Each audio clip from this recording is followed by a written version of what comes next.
We're going out today for a day trip to Ugarit, which became, to me at any rate, known as Ugarit with a B in front of it. It's right up on the coast near the Turkish border. And on the way we're going to see Saladin's castle. We'll talk about Ugarit later, but Saladin's castle brings us to the subject of the Crusades. Yes, Islam had swept out of what we now call Saudi Arabia and had conquered the Middle East. North Africa was threatening the eastern capital of Christianity at Constantinople, and had entered Spain and was threatening Europe from the west. But crucially, it had taken the Holy Land and the holy city of Jerusalem. There was every reason for Christendom to fight back. From a Christian point of view, a noble and righteous cause. At the same time, Europe, Christian Europe, was plagued by macho men whose life's work was fighting each other. The Pope had a cunning plan. If he could get these hooligans to go to the Holy Land and fight for the return of Jerusalem, he would also get rid of them from Europe. But look, at the moment we're approaching what is now called Saladin's castle. We're first going to have a cup of tea at this cafe just across from the castle, and then we're going to get into minibuses to drive over to the castle. Come on, properly. Just to set the scene. You can just see there the walls of the lower courtyard, as it's called, and then over to the left here we'll see the actual castle. They're cranes, yes, they are cranes, I think. Oh gosh, wow.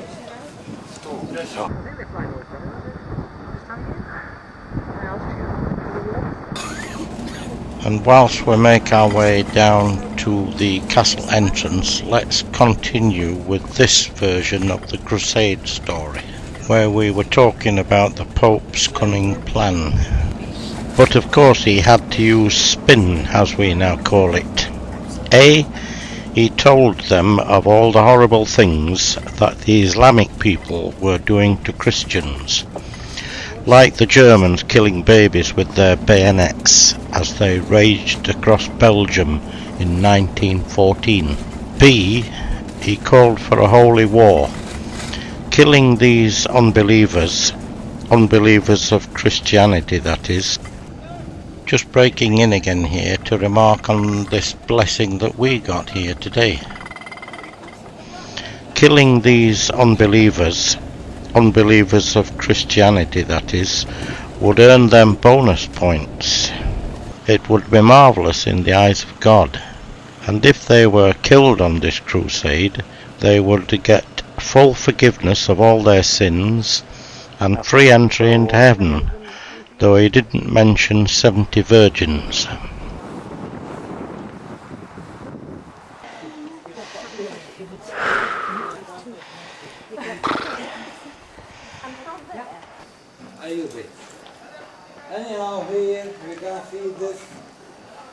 This site was first fortified in the first millennium BC by the Phoenicians.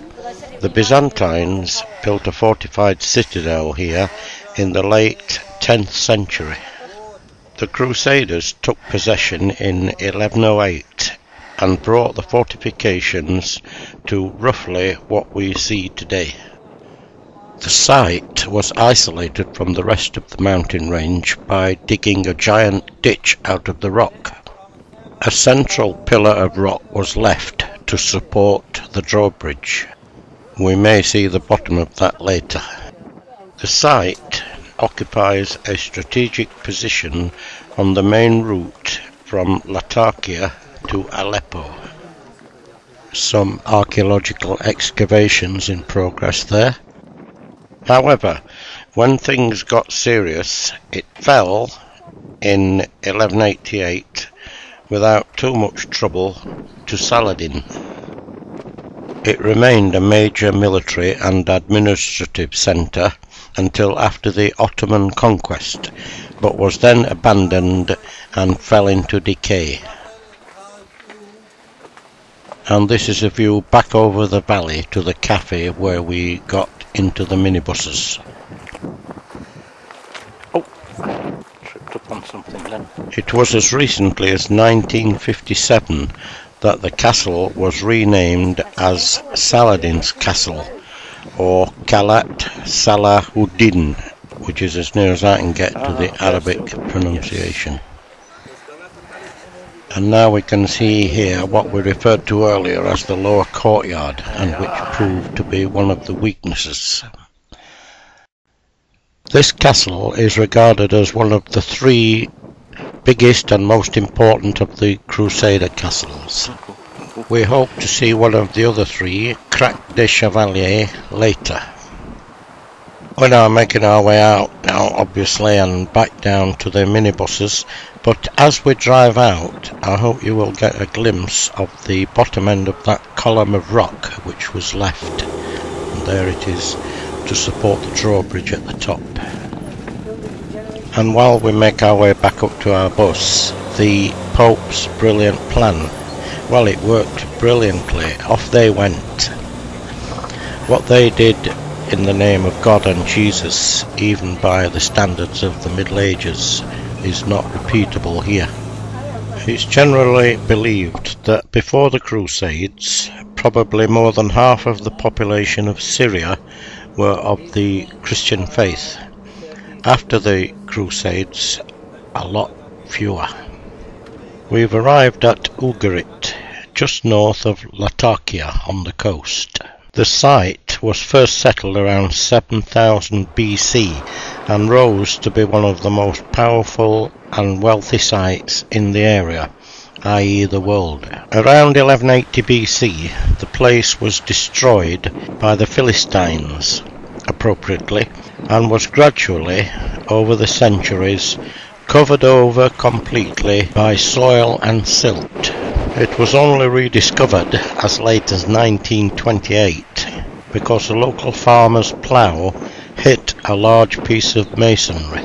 Apart from other evidences of its power and wealth, a large library of clay tablets was unearthed by the archaeologists in 1948. The alphabet used on these clay tablets is now believed to be one of, if not the, earliest written alphabet.